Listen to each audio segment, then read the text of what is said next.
Hello everyone, welcome back. Today I am thrilled to be sharing one of my favorite spring herbs with you.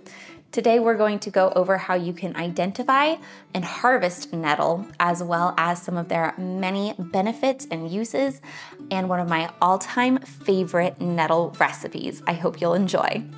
Stinging nettle gets a little bit of a bad reputation because of her prickly exterior, but I think once you get to know her, you will realize that she is worth pursuing as an herbal ally.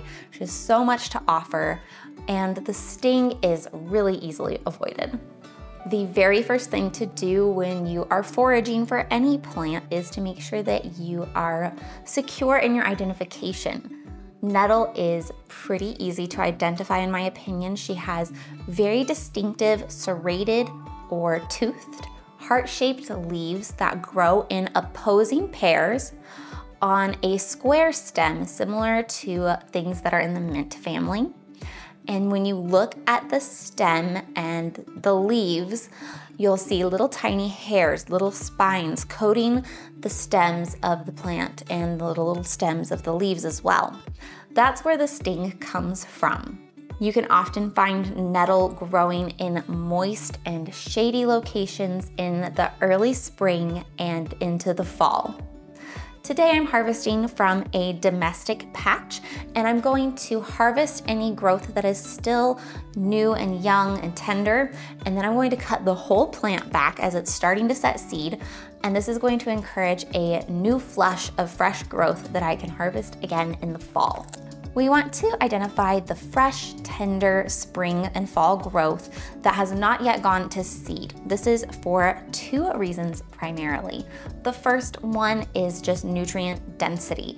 When the growth is young and fresh, it has all of the plant's available nutrients in that growth. When it has gotten older and it is starting to flower and go to seed, the plant is putting all of its energy into reproducing, so all of its minerals, vitamins, and energy, nutrition, is going into the seed pods rather than the leaves.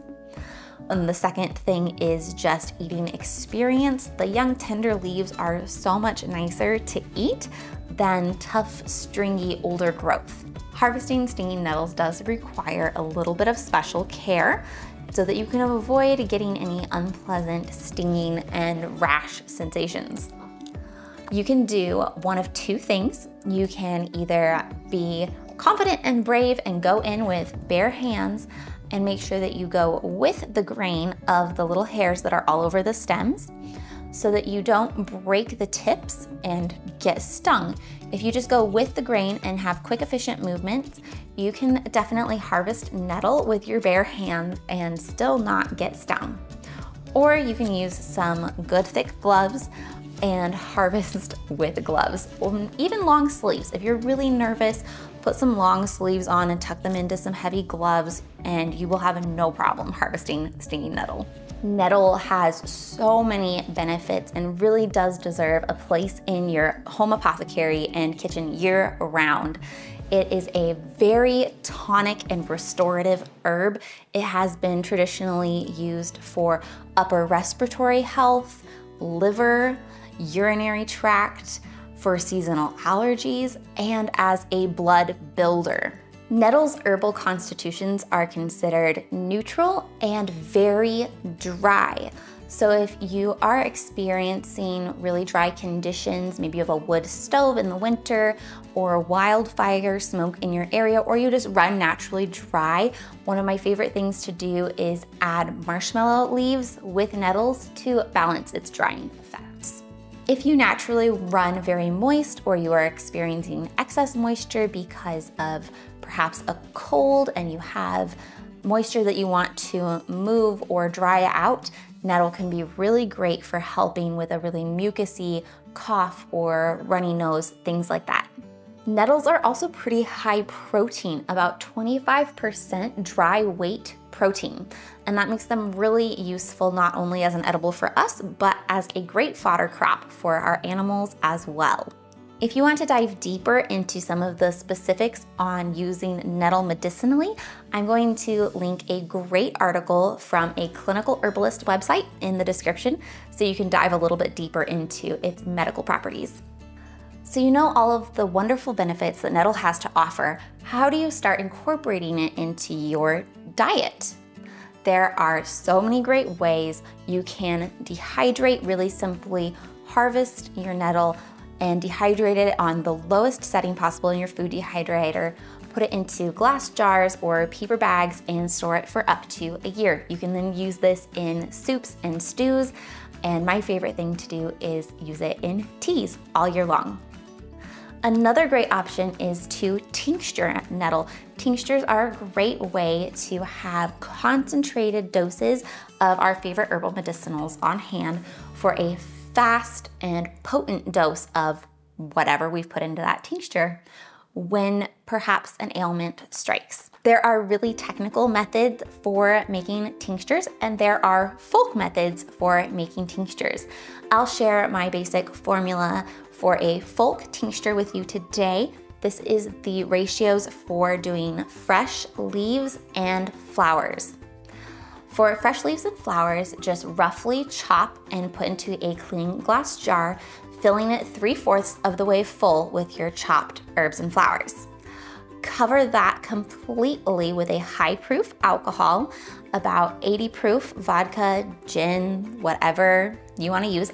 Put the lid on tight and set this somewhere out of the way where it's not in direct sunlight and it's cool-ish, but you won't totally forget about it because you're going to want to give the jar a good shake every few days, a couple times a week. And just keep an eye on it to make sure that the alcohol has not evaporated and exposed your plant material. If it has evaporated, you're going to need to top it up so that that plant material is always covered.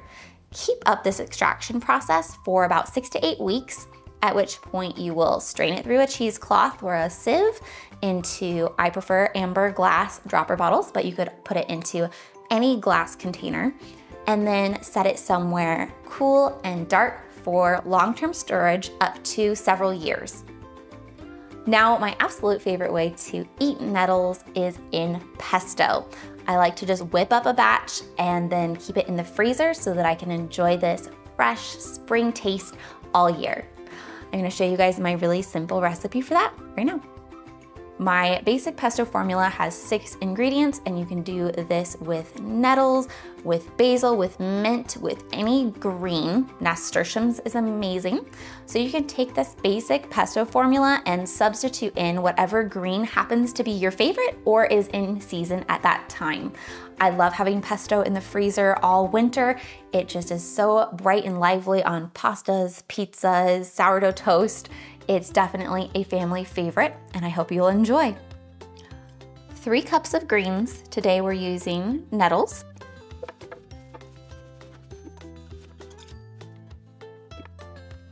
An entire head of garlic peeled.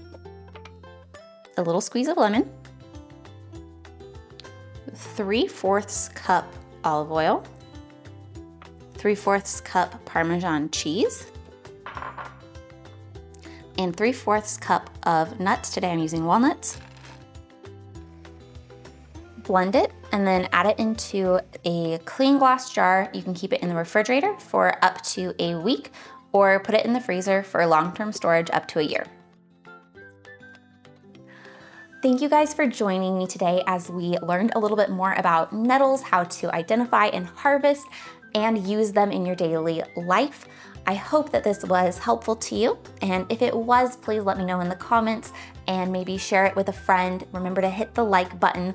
All of those things help so much. I'd love to hear from you if you try any of these recipes or if you have already been using nettle, what your favorite uses are. Thank you again, and I'll see you all next week.